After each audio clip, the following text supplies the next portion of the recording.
The Cincinnati Reds have yet another great opportunity to make their organization better coming up in this year's draft, and we got an inside scoop for you on today's Locked On Reds.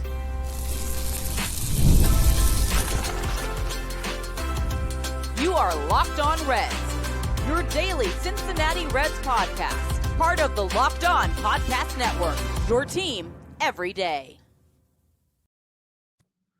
Welcome into Locked On Reds. Locked On Reds is part of the Locked On Podcast Network, your team every day. My name's Stephen Offenbaker. His name's Jeff Carr. We love baseball. We love these Cincinnati Reds. We love talking about baseball and these Cincinnati Reds, and we've been doing it for a combined 14 years.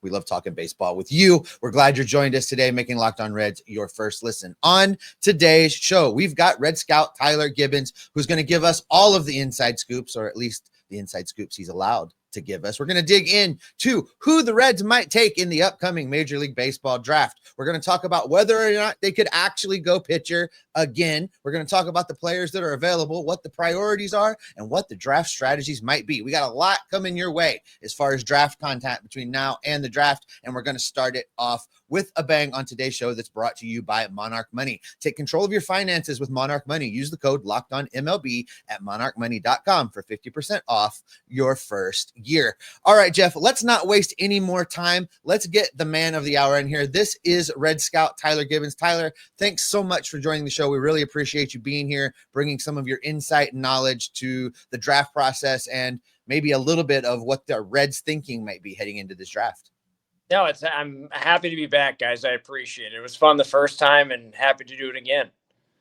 I'm really looking forward to this draft. I know that the Reds have had a good run of luck these last couple of years, guys making it to the majors really quickly from draft to Cincy. It seems like we're going to definitely dive into that here in a little bit. But I want to start off with the question that everybody's got on their minds when it comes to the draft.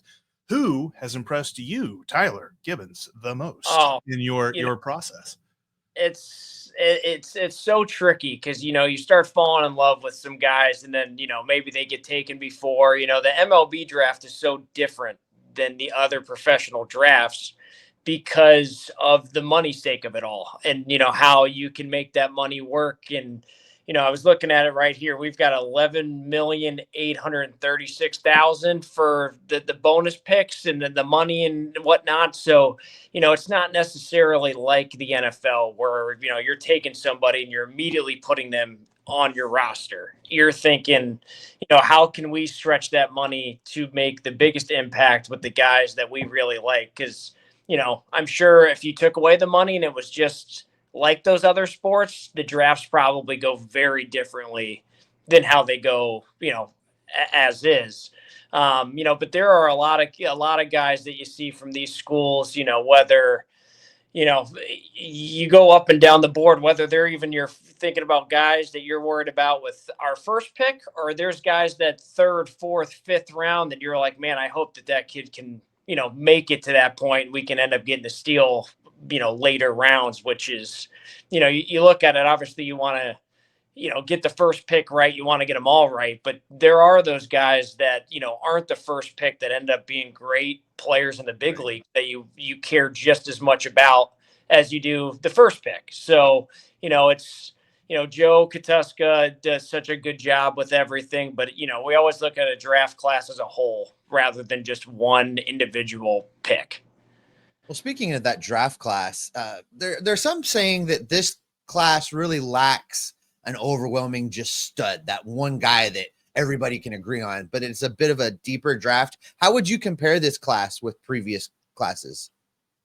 Oh, I mean, there's still so much talent from top to bottom. Maybe guys didn't have the years that dominated in other years, but you're thinking to yourself, our job is essentially on the amateur side, maybe they're not finished products yet, but what are they going to be by the time they're in the big leagues or whatever? So you're kind of looking at some of the, obviously you wish every draft had the Skeenses and the Burnses of the world, right? But you're looking at all these kids out. There's so much talent across the country that, you're thinking to yourself, we really like these 3 or 4 tools. If we can help with this 5th tool, then that kid can end up being a steal. So, it's one of those where I wouldn't necessarily say there's any less talent. Maybe, maybe that the whole product isn't necessarily as at the moment as where some other draft classes may be. But when it's all said and done, I mean, with just the pure talent, how good college baseball has been all year, it could end up being one of those that, at the time, maybe the guys aren't jumping off the page as famous names at like in other years drafts, but then 3-4 years down the line you could look back at the draft class and be like, that's pretty good from top to bottom.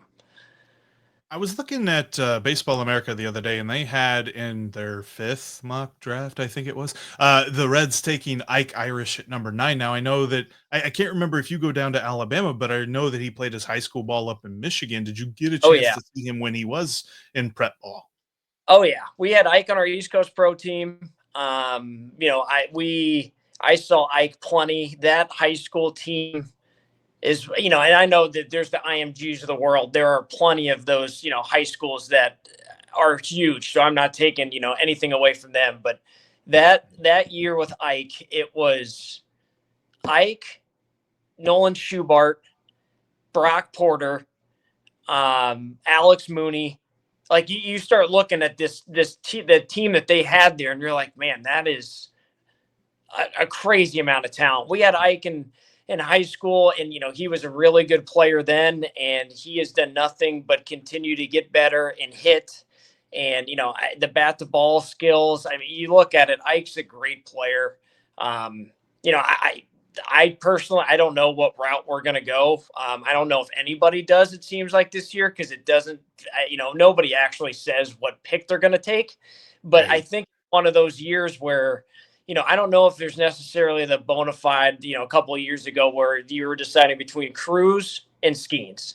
I don't know if that's necessarily that type of year, but, that's for the scouting directors to decide. So, I think, Ike's a good player. I think that, when you're sitting where we're at, there's going to be a lot of really good talent staring you in the face.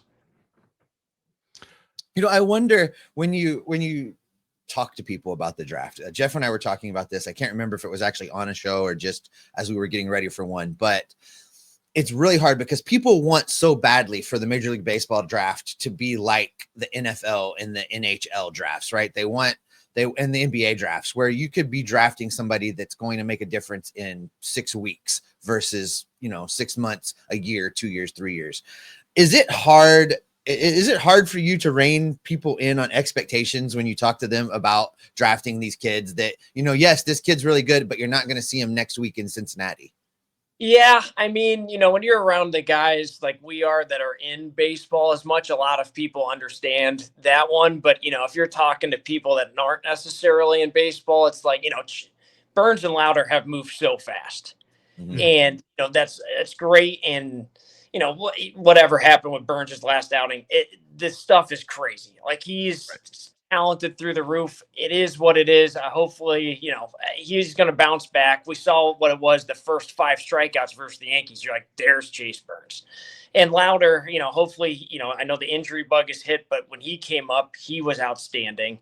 But it's one of those where there are not many cases, which is, it's so rare, like the Crochet of the world during COVID. Like that doesn't happen. There's just stuff where, especially when you get with PD that might be different than what they're working with college, there's some stuff to tinker with or help with. And, maybe it does take a couple of starts in the minor leagues to work on stuff. For example, maybe somebody could really dominate in college or high school because of the pure velo. Well, at some point or another, you're going to need to work on your changeup a little bit so you can go to, Chattanooga. And I know guys always, you want the stats to be really good, but there could be somebody that says, hey, by the end of this start, you need to throw at least 15 changeups. We just need to get better with it. And you can do that in the minor leagues and let guys work on stuff because it doesn't necessarily make the impact. If it goes good or it goes bad, so be it. You're working on it. You just can't do that in the big leagues because every game matters. That's the old thing about teaching guys to be pitchers instead of throwers. Right. And and go ahead. Sorry. No, you. I didn't catch you. the hitters in the big leagues are so good with, velo and, spin and whatnot, that you do have to have that full arsenal where, I'm not calling anybody out signally, but like in high school, you're not playing necessarily the top high school teams every year, you can just blow heaters by guys. And you can't do that in pro ball. So, some guys do have to learn how to pitch, maybe the slider is firm, but it doesn't have the shape that you're looking for. Like being able to go and work on stuff without having to worry about necessarily an ERA, or if, obviously you want everybody to win, but if somebody gets beat up in Dayton, we'll live with that if they learned and they got better that day. Right. Now, you mentioned Burns and Louder. I'm curious if it changes a little bit the direction that the Reds may go with their first round pick this year. We'll discuss that coming up next. Get the supplies you need from the site made for the skilled trades, Supply House. Whether you're in plumbing, HVAC, or electrical work, Supply House is the reliable way to order products online. Their easy-to-use website is packed with helpful resources and the latest product info to help you get the job done right. Plus, with a complete inventory of over 200,000 parts from 400-plus top brands, you'll find exactly what you need delivered fast from coast to coast. Need help with an order? Supply House offers export support and industry-leading service, so you'll always talk to a real person. For the trade pros looking for an extra edge, their free TradeMaster program offers exclusive perks like a dedicated phone line, free shipping, and discounts on every order. Thousands of skilled professionals are already taking advantage, and now it's your turn. Join the TradeMaster program today at supplyhouse.com/TM and start ordering plumbing, HVAC, and electrical supplies with just a few clicks. Use the promo code SH5, and you're going to get an additional 5% off your first order. All of that at supplyhouse.com. We appreciate you for making Locked On Reds part of your everyday routine. Make sure you always check out Tim Daniel live at the end of every single Reds game on the Reds Postcast. And then you got us every single day as well, because we love talking about the Cincinnati Reds. Become an everydayer by hitting that subscribe button. That way you don't miss anything we've got coming for you all season long as we get you ready for the draft, we get you ready for the trade deadline, and hopefully we'll be getting ready for the playoffs a little bit later on this season. Let's jump back into the draft, though. We've been discussing this a lot here with Red Scout Tyler Gibbons. And Tyler, I've been kind of curious about this, and I've gotten lots of questions from folks when it comes to the Reds and the draft and the fact that both Burns and Louder moved so quickly through the system. Now that the Reds kind of have a taste of that, is that going to be prioritized? Are they going to look at guys and base them on, all right, this guy's a quick mover, he's ahead of maybe this prep guy that has a lot of talent but has a lot of development time ahead of him? I think that there's obviously plenty of pluses when it comes to somebody like a Burns and a Louder. Now, those guys are, they're so talented. But, for us especially, you're looking at the future and you're thinking of what's the finished product going to be. Now, in a perfect world, everybody's a quick mover. Everybody dominates through all the different leagues, and then you're up in the big leagues before you know it. But, I don't know what direction we're going to go, but let's just say it was a prep arm. It's not going to, you're not going to deter from a really good talent if you're thinking to yourself, it might take another year or two, just because what you're picturing on our end is what he's going to be when all is said and done. If it's as good, if not better than some of the college guys that could potentially move quicker, but when he's at his peak, it says, it might be the best of anybody. You take that talent. It's, and especially, you never know with some of these high school kids, if that's the route that we were going, if all of a sudden something clicks and they dominate, they could still move quick. But, we're looking at the top of the top when they are at their ceiling. What can they be? That's what we're going after. And that, for me, is why it's so interesting that I've seen a lot of different mocks where Seth Hernandez falls to the Reds. And I don't necessarily know if that's going to happen because he is rated as one of the best players in this draft. But being a prep guy, kind of wonder if teams ahead of the Reds prioritize those quick movers more and he falls to the Reds. And kind of like what you're talking about, that finished product is exactly why if I hear Seth Hernandez called for pick 9, not next Sunday, the following Sunday, time is it's a construct. Anyway, first round of the draft for the Reds, pick number 9. If it's Seth Hernandez, I'm going to be stoked. Oh, I think it would be a great pick. I mean, the kid's so talented. I've only seen it off a video with him. I've got my 5 states, so I have not ran into him. But I've seen the videos. It's a quick arm. The stuff is really good. You got a point though. I mean, there are some teams that might say, "Hey, we prefer going the college route if they like quicker movers." And then there's some teams that maybe, their farm system's pretty good at the moment. They have the opportunities to be a little bit more patient. You can, go that route. There's also the money side of it all of, is somebody going to take somebody that could be a discount in a sense, and then you can try to go and get a high school kid in the 2nd round or 3rd round, something along those lines. I mean, there's a lot that goes into it. Again, besides just, obviously you want the best player you can get, but there's also some strategy of how you're going to make that money go as far as you can possibly go.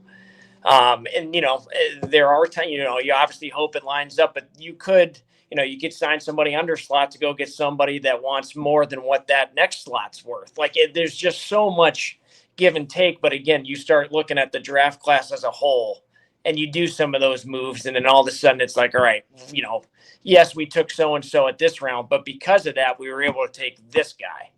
And it ends up being, one of those that you feel good. But, you have so much confidence in player development, especially with the pitchers that, somebody like Hernandez, you get that kind of talent and you get him in the farm system. This sky's the limit with him. So, something like that, in that scenario, you're not batting an eye over the fact that maybe it is another year or two. Because again, you're thinking when he's at his best, now you're talking Hunter, Green, Louder, Burns, Hernandez. You start going down the list and you're like, yeah, that's a pretty good rotation right there. Yeah. Let's stay with the prep versus college for just a minute, because this is something, Jeff and I were talking about this the other day. You look at the pitchers that have come out of Wake the last few years. You look at, for a time Vandy was really churning them out. You look at these college players, not just the pitchers, but the hitters as a whole. And you can look at those guys and you can evaluate them and I guess make a reasonable determination of what their talent set is, who they could be. When you get into these high school kids, take Duno as an example. It feels like he's been in the Reds minor league system since he was in middle school. You get these guys. How do you adjust how you're evaluating a player based on prep versus college? Because you look at a kid that's in high school, a junior in high school, a senior in high school, they're not done growing. Their body's not done developing. It's got to be incredibly difficult to look at those guys and project out who they may or may not be. I mean, Ellie De La Cruz really wasn't on anybody's radar, and he's the face of Major League Baseball now. When you get these young guys, how do you adjust what it is you do in evaluating these kids? Yeah, I hope I accidentally run into Ellie. I mean, just an Ellie that's in the middle of my area. We do too. We hope you run into an Ellie as well. A lot more. Yeah. I know, very rare. It's a great question. A lot of it goes into, we do a lot of makeup research background. We meet a lot of these, especially the higher profile kids. We're doing visits with them in the winter. They have a link with the questionnaire. You read the questionnaires, you meet the parents. So you're kind of seeing what the size potential can be in the family. You start, especially with the high school kids, how many sports are they playing? If you've got some really good athletes that also play football and they play basketball, whatever it may be, they're playing multiple sports. You're thinking to yourself, this kid has never just focused on baseball. Some guys, some high school kids are, I can't say dealt better hands, different situations where, some might be able to go to a top high-end training facility. Some might just be able to throw at the high school going into the season, and they just have whatever catcher that's there to be able to throw to them. So, you start looking at the different scenarios there. We're looking at, if you're a high school kid, are you athletic? Is there projection left with the body in terms of, are you going to fill out or are you maxed out?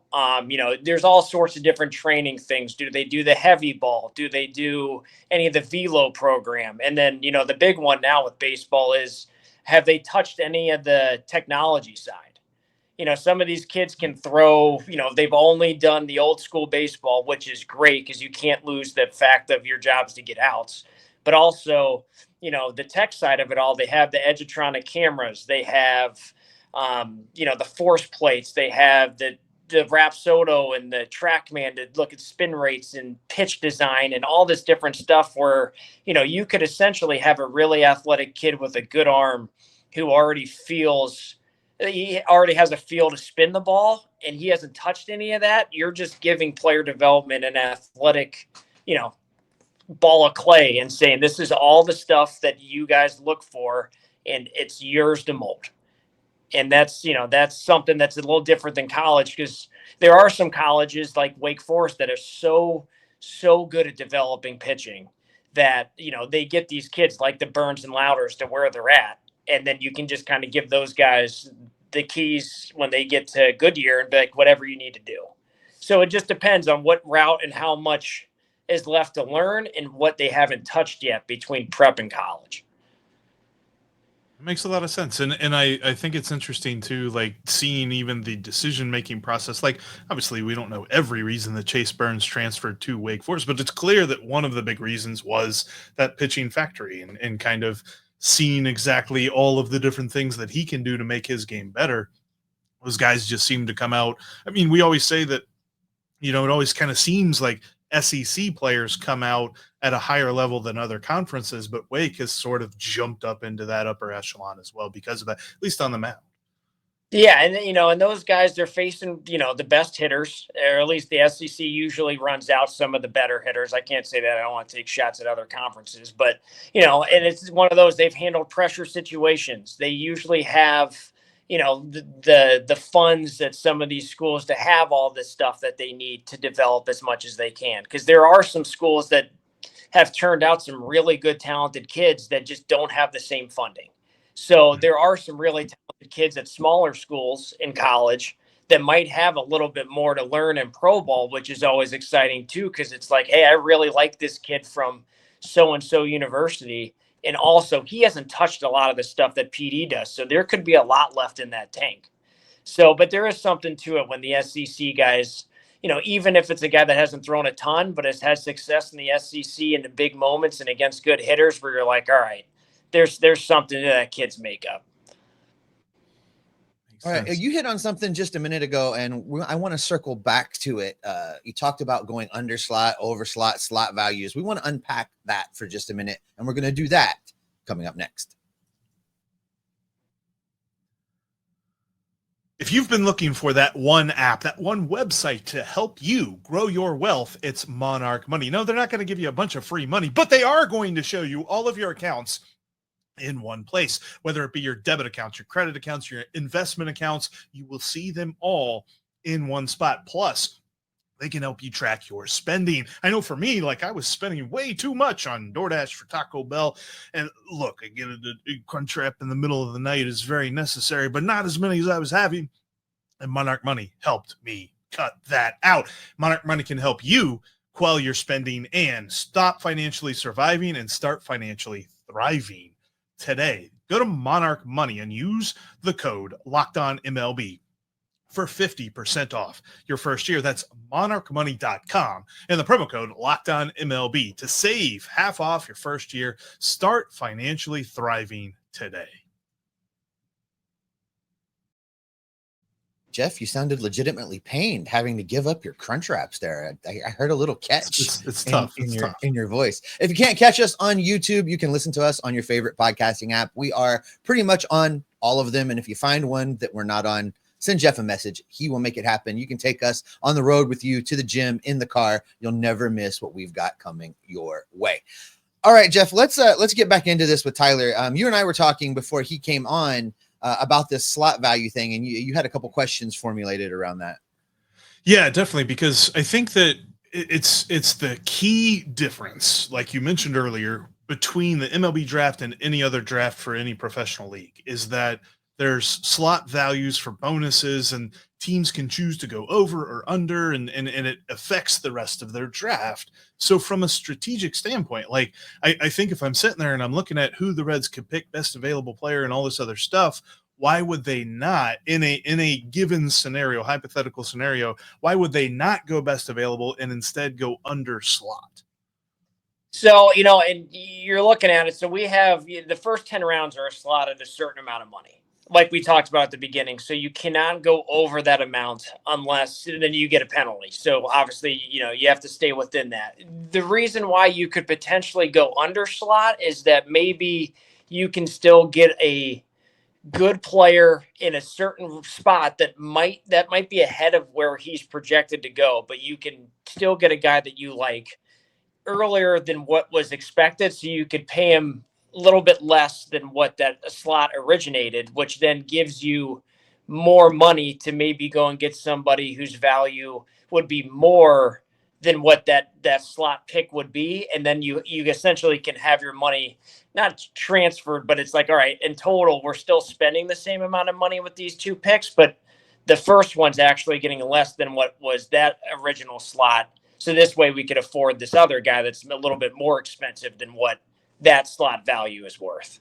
So it allows you to go and get a couple, two guys that, may not necessarily match that slot value, but you still can get both.